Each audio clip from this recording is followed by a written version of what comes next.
I've had a few days to think about this. Monday, it was announced that Ring of Honor was basically cutting all their talent at the start of the new year. While they currently do have them on call for TV tapings and Final Battle on December 11th. And then said they were going to reboot for Super Card of Honor weekend next April, WrestleMania weekend in Dallas.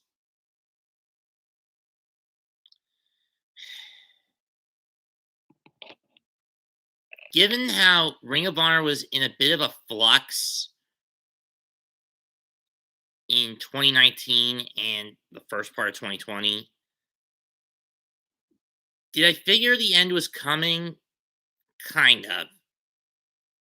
But then again, I guess it's also a consequence of paying all your athletes through the pandemic instead of holding back on the payments.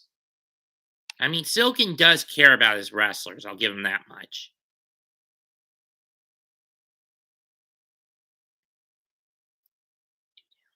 Uh, Sorry, I'm watching Game 3 of the World Series. No audience, so I could focus on this. Anyway, that said, it's been tough. I mean, this is hard on me. I got into Ring of Honor around 2009, 2010. Tried to get my community college electronics club to go to a Ring of Honor event. I mean, their first Ring of Honor event here in the Carolinas, the Big Bang of 2010, couldn't put it together. He wasn't able to put it together. Um,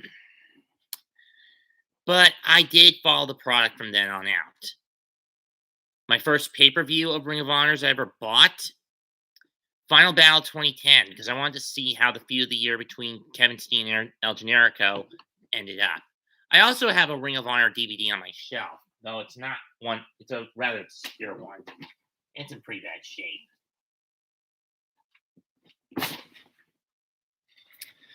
ROH's greatest rivalries, though this only covers Ring of Honor from 2003 to 2007.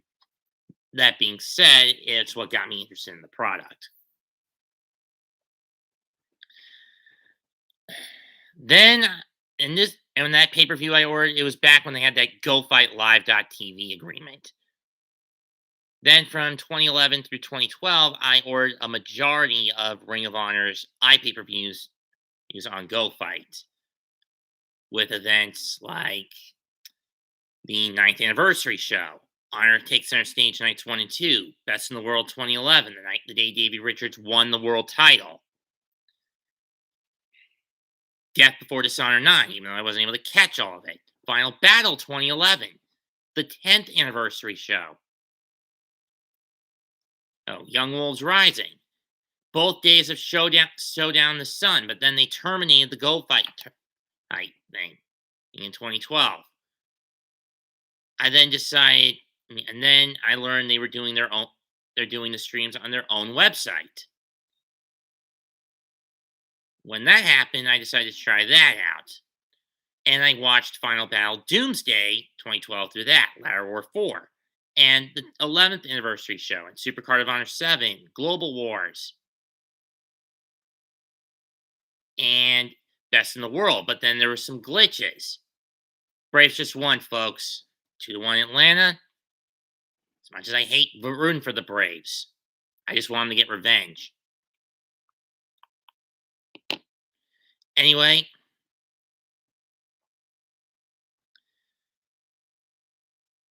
after that, Ring of Honor stopped doing pay-per-view streams, and I was really pissed. Tried watching the freebie Death Before Dishonor thing on GoFi, but there were so many glitches on that thing in 2013. So it wouldn't be until 2014 I would start watching the product regularly and live with the Global Wars Best in the World and War of the Worlds agreement they did with New Japan. I was ecstatic for this because I never really watched legit Puroresu outside of a few of the New Japan guys that showed up in TNA from 2005 to 2011. I knew who some of these guys were: Liger, Tanahashi, Naito, Yujiro, Kushida, if they were going to show up. I mean, I knew Liger from his WCW run.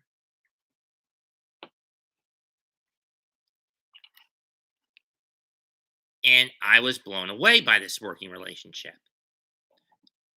Then I ordered Best in the World 2014, and then All Star Extravaganza 6. It was a pretty good show. I mean, they were very great shows. I loved this. This was Ring of Honor hitting its stride.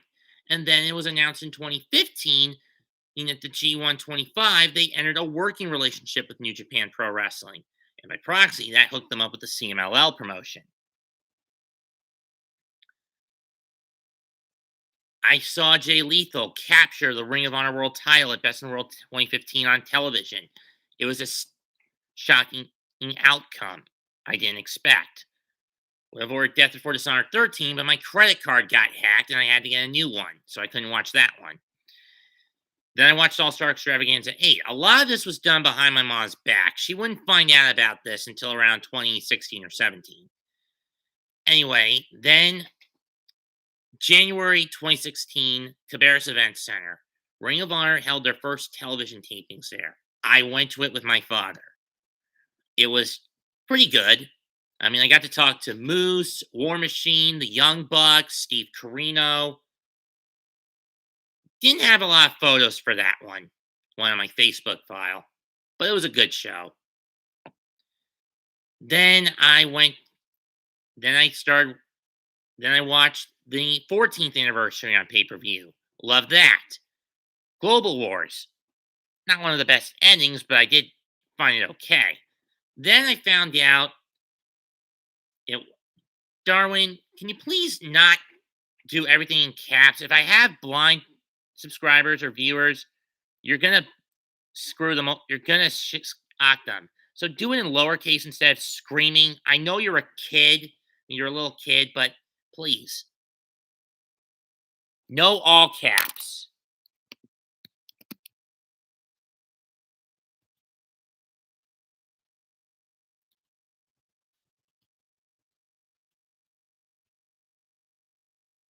Not necessary.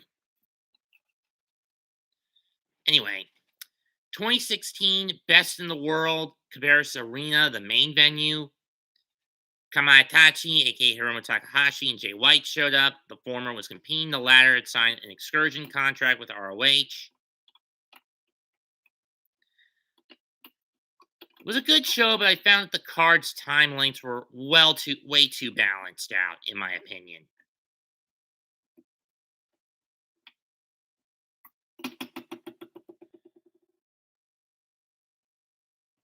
And I did like the show, though. Then I watched All Star Extravaganza 8, Final Battle 2016, and most of the pay per views that went through that stretch. July 2017, I did. Oh, and I also got ACH's autograph on my hat at Best in the World 6, on a straw hat I got earlier in the year of 16 and had him sign it, though I had to be sneaky about it. Anyway, 2017, there was another television taping. I got a photo with Kushida when he was the ROH World Television and IWGP Junior Champions at the time. During the main event, Bully and Mark Briscoe against Bullet Club's Hangman Page and Cody. Marty and Jake, they do a run-in. I follow them through the crowd, hand Jay Briscoe an umbrella. If you watch the episode, if you see a guy with a Met orange hat with a orange Mets hat with a blue bill walking up to the wall as Jay and Marty are pummeling each other, and then grabs an umbrella, hands it to Jay, only for the umbrella to break. That's me. I mean, that was me. 2018 Honor Reigns Supreme House Show. I get into a bit of a verbal tiff with Matt Taven during intermission. Try to take the Ring of Honor off of him. Failed. Needless to say.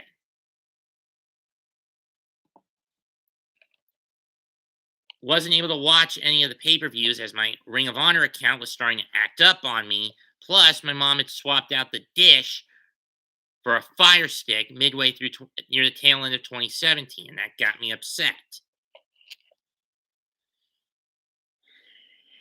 So then I had to lay off for a while.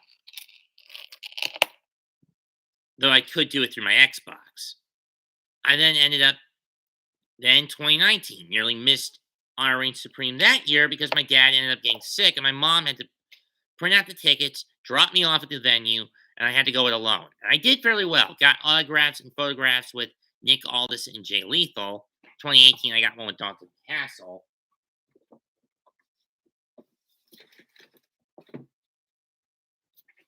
Here are the photos I've gotten from 2017 to 2019 with our to 2020 with Ring of Honor wrestlers, employed or otherwise.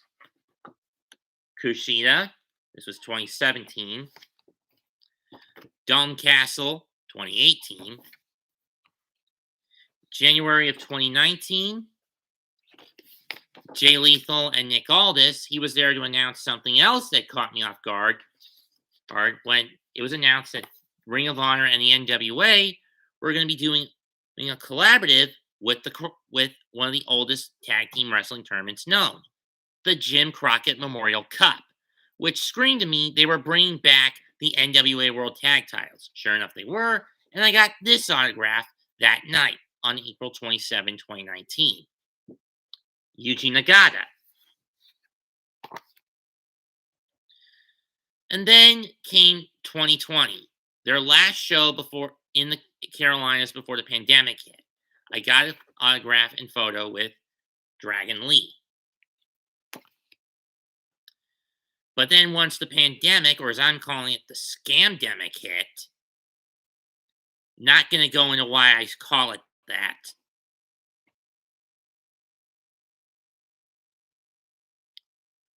Ring of Honor just basically froze up.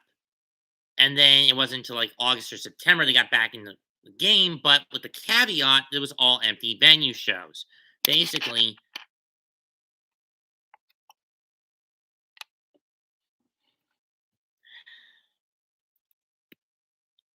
Darwin, I don't have a picture book.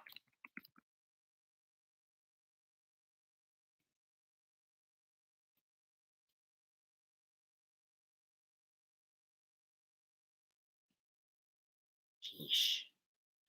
Anyway, before I was so rudely interrupted,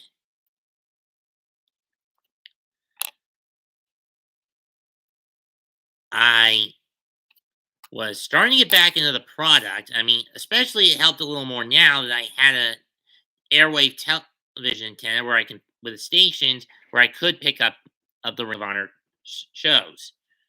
Unfortunately, it felt dead and lifeless with no crowd in there. So I didn't bother getting Final Battle, the 21st anniversary, and when they did bring the crowd back, I still couldn't do it because of the fact that this laptop is so out of date. I couldn't watch the shows because my Ring of Honor account is still so whacked out. My 2019 events I watched, I only ordered the Super card, and that was on my Xbox. Anyway, is what's going to happen in 2021 essentially the nail in Ring of Honor's coffin? I sadly do believe it is. And I hate it. This was a company that showed that wrestling can thrive without the need of sports entertainment.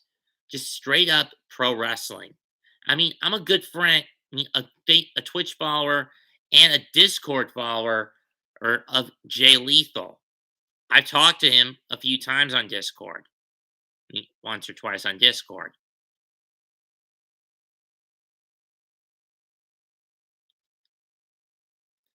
And I am sad to see this company basically go belly up at this point. With all the wrestlers I've come to know as personal acquaintances, for better or worse, whether it be at the live events, whether it be at on Twitch, Twitter, Facebook, YouTube, I'm a little sad about this. So now where are these guys going to go? If Vince snatches them up, many of these guys are going to get buried because he does this out of spite. He did to the guys that were left over from the invasion angle from WCW. He did to Sting when he finally signed in 2014-15. He will do it to these Ring of Honor guys if any of them decide to go to the WWE. We all know this. I mean, some of them could go to AEW. I don't know. I mean, and Cody and Connor hit or miss with how they would treat these guys. I mean, the Bucks are on pretty good terms with Lethal, from what I understand, and I'm pretty sure Ethan Page could vouch for Danhausen, even if Danhausen's a bit of a wacko.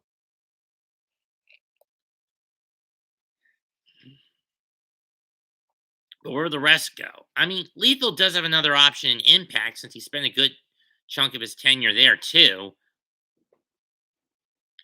But what are the odds of Scott D'Amore sticking him back in the Black Machismo gimmick? He's well beyond that now. I mean, he still uses it for fun. But again, I think he's beyond the Black Machismo gimmick character now. And again, what about Jonathan Gresham? I mean, he could go to Impact. I mean, his wife is the digital media champ, Jordan Grace.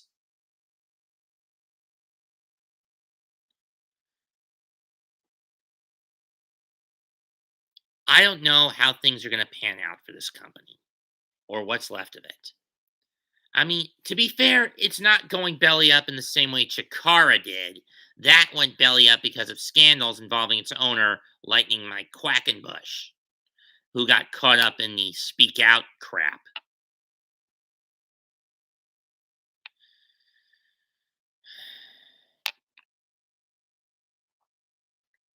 Anyway, I show my gratitude to the Ring of Honor Wrestling promotion for bringing me back to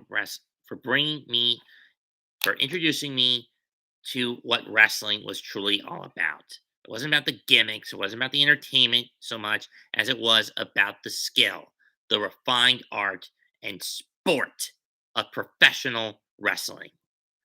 This stream is over. Leave a comment, smash the like button, sub to my channel. Mets2128 signing out. Goodbye and good night.